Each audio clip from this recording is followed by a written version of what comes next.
Kiwil beber alasan tak kunjung resmikan pernikahannya dengan Fenty Vigianti secara negara. Ia pun mengingatkan orang lain tidak perlu mengatur rumah tangganya. Santer isu keretakan rumah tangga, Kiwil dan Fenty Vigianti akhirnya muncul ke publik. Kiwil menegaskan masalah dengan sang istri sebenarnya hanya soal komunikasi. Ia dan Fenty pun masih terus belajar mengenal karakter masing-masing. Sebagai informasi, Kiwil dan Fenty memang belum genap 1 tahun berumah tangga. Mereka menikah secara agama pada 2020. Kala itu Kiwil masih berstatus suami rohimah.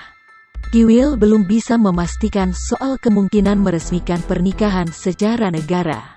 Saat disinggung alasan, Kiwil pun meminta orang lain tak perlu mengatur rumah tangganya.